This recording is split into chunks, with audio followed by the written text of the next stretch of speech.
Lorsqu'on arrive en vue des Rocheuses, nous savons qu'il ne nous reste plus qu'une étape avant d'atteindre le Pacifique. Ça fait tout drôle, c'est passé super vite et on a l'impression que le voyage ne fait que commencer.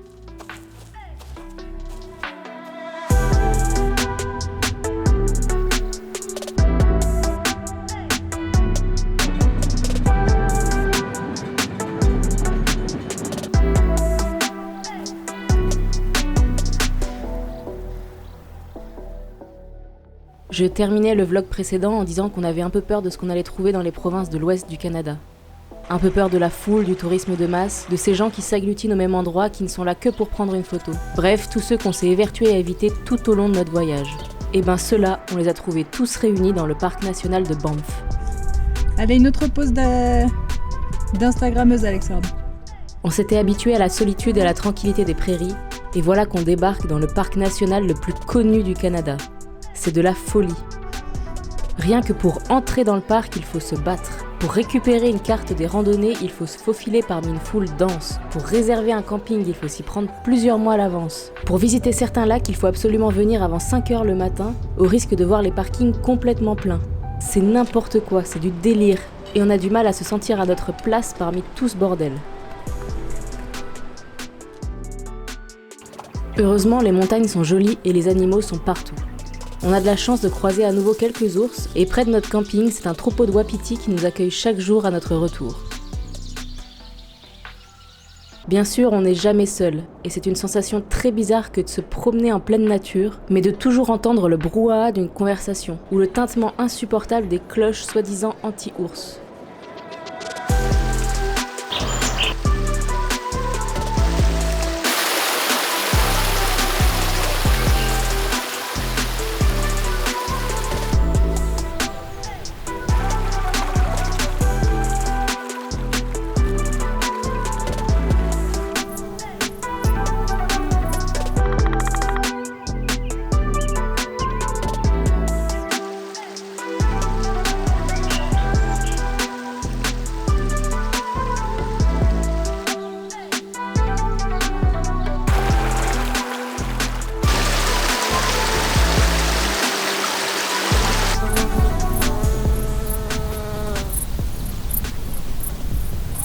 Mais on n'a encore rien vu. Un matin, on décide d'aller voir le soleil se lever au bord du lac Louise. C'est un vrai mythe canadien. Probablement la première image qui vous vient en tête lorsque vous pensez Canada. C'est aussi au bord d'un immense parking et donc terriblement accessible. C'est parfait pour tous les touristes qui s'arrêtent 5 minutes, prennent leurs photos pour Instagram et qui s'en vont aussi vite. Nous, dans nos polaires et nos tenues de randonnée, on se sent complètement décalés. Et malgré la beauté incroyable de ce lac cerné par les glaciers, on ne traîne pas trop. C'est très bruyant et nous avons de toute façon une navette à prendre pour accéder au second lac iconique des Rocheuses, le lac Moraine. Lorsque nous arrivons, les dernières couleurs de l'aurore s'accrochent au sommet rocheux qui encadre le lac. L'eau est turquoise, d'un bleu profond comme on n'en avait jamais vu. C'est une couleur tellement intense qu'elle paraît irréelle. C'est vraiment magnifique. Et en prenant la première navette, on a évité le pire.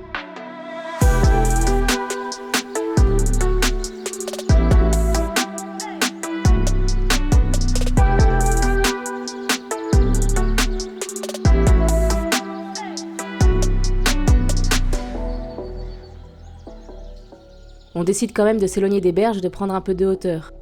Une fois engagé sur les sentiers, on se retrouve pratiquement seul et on découvre un vrai cadre de haute montagne. Les vallées sont étroites et quelques névés s'accrochent dans les pierres. Les montagnes qui nous entourent sont impressionnantes, couronnées de falaises gigantesques et de glaciers grandioses. Pour la première fois depuis qu'on est arrivé à Banff, on se sent seul en pleine nature.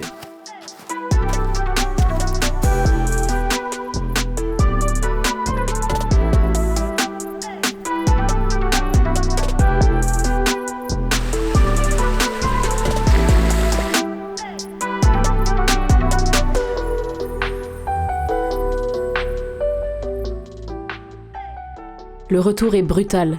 On arrive en plein pic touristique. Les bus de voyage organisés se succèdent sur le minuscule parking.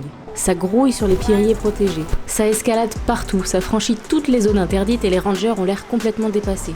C'est fou de se dire qu'il y a quelques minutes à peine, à 200 mètres de là, on était presque seuls.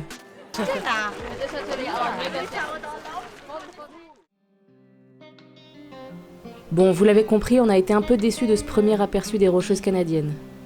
Pourtant, alors qu'on quitte Banff par la route des glaciers pour aller jusqu'à Jasper, on sent que ça va peut-être changer. Les vallées deviennent plus profondes, la route étroite grimpe en lacets serrés, il y a beaucoup moins de monde. Une fois passé le glacier Athabasca et ses quarts dépose touristes, on est même pratiquement seul. Et malgré la pluie qui nous accompagne les premiers jours, notre morale remonte en flèche.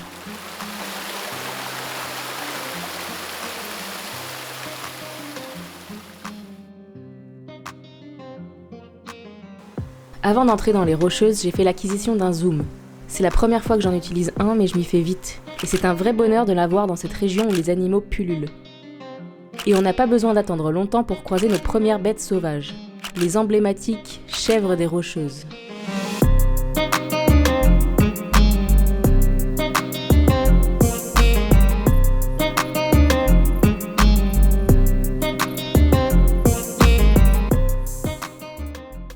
Mais c'est loin d'être les seuls à croiser notre route durant notre semaine dans le parc.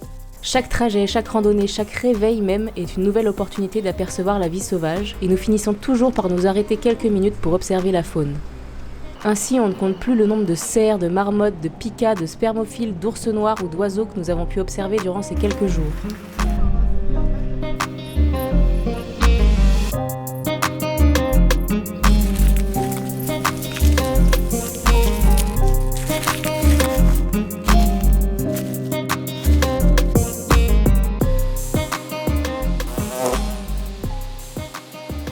L'atmosphère ici est plus détendue. Les gens qu'on croise sont là, comme nous, pour randonner et pour se perdre dans cette nature immense et sauvage.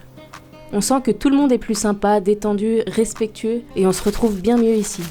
Nous sommes tous les jours en montagne et nous découvrons avec plaisir des paysages toujours aussi variés.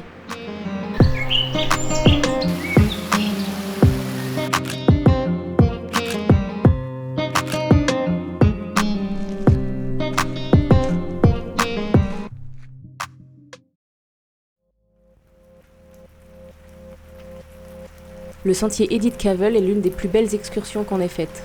Un gigantesque glacier domine un lac vert émeraude constellé d'icebergs. Des myriades de cascades tombent d'une falaise orange, le sentier grimpe dans des champs fleuris, et malgré la pluie, nous refusons de nous arrêter tellement c'est beau.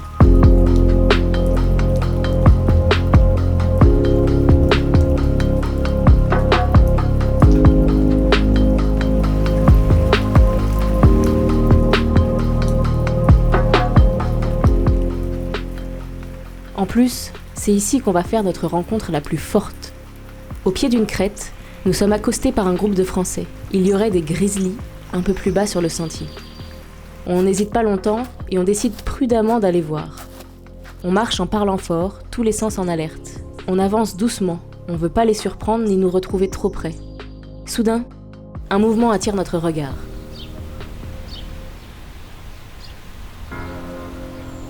Ils sont là. Deux énormes ours bruns pointent le bout de leur nez 200 mètres plus loin. Très vite, ils nous repèrent à leur tour. Nos regards se croisent pendant quelques instants magiques. C'est comme si le temps s'arrêtait, c'est super émouvant. Ils s'éloignent. Leur course est lourde et puissante. On a eu une chance incroyable. On ne pouvait pas rêver d'une plus belle rencontre.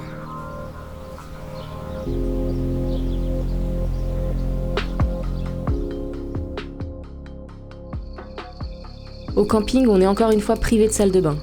Cette fois-ci, cependant, on est tout proche des sources d'eau chaude de Miette et on y revient régulièrement pour nous laver dans les bassins installés en pleine montagne. Depuis les bains de Miette, on décide donc de grimper jusqu'au sommet de la Sulphur Skyline. Une randonnée dont le panorama nous coupe le souffle, au propre comme au figuré. De solides bourrasques balaient le sommet qui offre une vue plongeante sur les vallées alentours.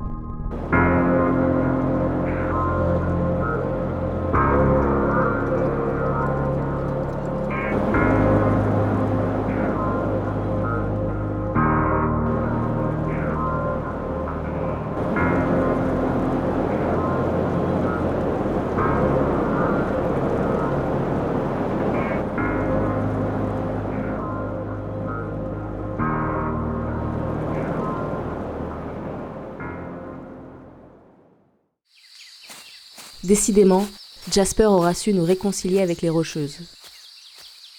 Et après presque 3 semaines dans les montagnes, il est déjà temps de partir. Nous entrons maintenant en Colombie-Britannique. Dernière étape de notre voyage canadien. Dernière partie de voyage pour Aurore et Alexandre. Et surtout, lieu de rencontre avec l'océan de l'autre côté du globe. Le mythique Pacifique. Et se dire qu'on est arrivé jusque-là, croyez-moi, ça fait tout drôle. En plus de ça, on arrive au début de l'automne, soit la période idéale pour visiter la province, puisque les eaux regorgent de saumon et ça attire une faune incroyable.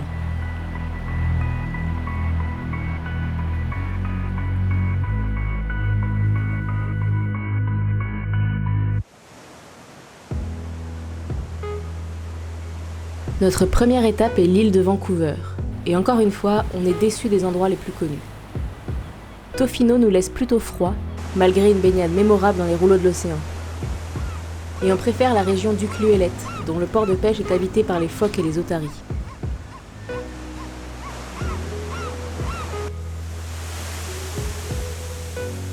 On passe aussi quelques jours à Victoria, la capitale de la province, et on est vraiment agréablement surpris par la ville, qui a un vrai charme et qui paraît très vivante et accueillante. Pas très loin, Aurore nous guide dans les jardins Butchart, dont les couleurs explosent sous la pluie. La végétation est dense, l'atmosphère humide.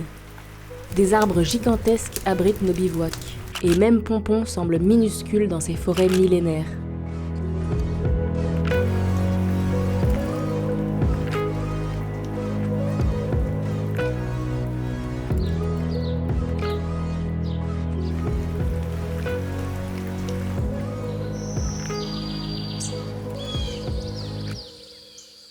Puis, nous laissons derrière nous les villes touristiques du sud de l'île et partons à la découverte de la côte nord.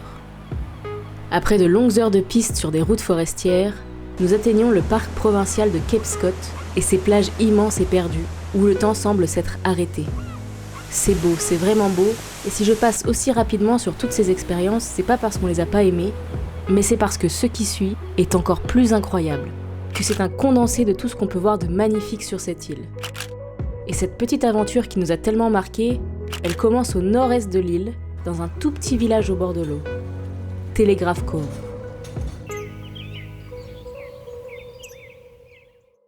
Le village donne sur le détroit de Johnston, un bras de mer immense parsemé d'îlots, coincé entre les montagnes du nord de Vancouver à l'est et notre île à l'ouest. C'est un havre tranquille séparé des remous du Pacifique. C'est un lieu unique tant par sa beauté que par la vie qu'il accueille. Je n'ai jamais vu autant d'animaux sauvages réunis au même endroit. Même depuis le port, on observe des aigles, des phoques, des oiseaux marins en tout genre. Mais la vraie attraction, elle se trouve un peu plus loin dans le détroit. Attirés par le saumon ou par la tranquillité des eaux, on trouve pêle-mêle otaries, dauphins, marsouins, baleines et bien sûr, les orques. On les repère d'ailleurs rapidement, avec leurs taches blanches et leurs ailerons qui fendent les eaux à toute vitesse. Contrairement aux baleines dont on aperçoit souvent seulement le souffle, les orques se laissent apercevoir. Ils frôlent même notre bateau. Et ils se laissent même entendre.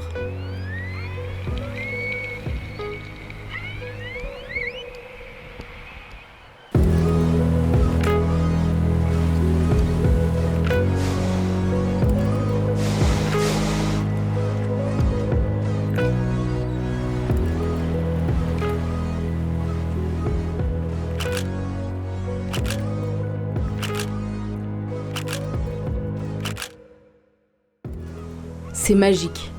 On est vraiment gâtés et c'est une expérience magnifique qu'on n'est pas prêt d'oublier.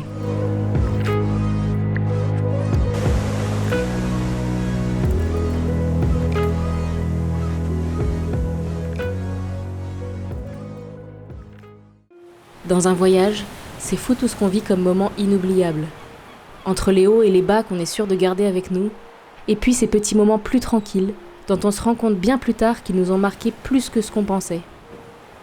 Quand on reprend le ferry pour rejoindre le continent, c'est ça qu'on vit.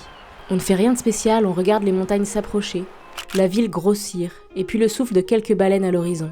Ça n'a l'air de rien comme ça, mais pourtant ça nous marque parce qu'on sait qu'on est à nouveau à un tournant du voyage. Dans quelques jours, quelques heures, on dira adieu à Aurore et Alexandre, et on prendra la route à deux, ce qu'on n'avait pas fait depuis bien longtemps. Alors le temps nous paraît suspendu le temps d'un trajet en ferry. Un petit moment calme avant l'agitation de la tentaculaire Vancouver. On ne passera que 2 jours dans cette ville typique d'Amérique du Nord. On arpente les boulevards rectilignes, on se promène sous une Trump Tower, on retrouve les gens pressés, occupés, et bizarrement on croise notre premier coyote. Et puis, il est déjà temps de dire au revoir à nos amis, après 2 mois d'une aventure intense. Surtout pour eux, qui ont passé toute leur nuit sous la tente, peu importe les conditions. Rien que ça, déjà, c'est un challenge qu'ils peuvent être fiers d'avoir relevé. Nous, on n'en revient pas à quel point c'est passé vite, alors qu'on a créé tellement de nouveaux souvenirs ensemble. Avec Marie, on s'éloigne de l'aéroport avec une sensation de vide et pas mal de fatigue. Alors, pour commencer à réinventer le voyage à 2, on décide d'abord de s'arrêter. On loue pour quelques jours un appartement à Whistler, la mythique station de ski, dont on ne sortira que très peu. Ça peut paraître bête dit comme ça, mais 3 mois de voyage c'est épuisant. Alors ces quelques jours à ne rien faire, ils font vraiment du bien. On se demande aussi ce que va être la suite du voyage. Est-ce qu'on veut monter jusqu'au Yukon pour découvrir un territoire canadien ? Ou alors est-ce qu'on descend tout de suite vers les États-Unis ? Finalement, on choisit ni l'un ni l'autre et on tranche pour une petite ville à 20 heures au nord d'ici. Bella Coola.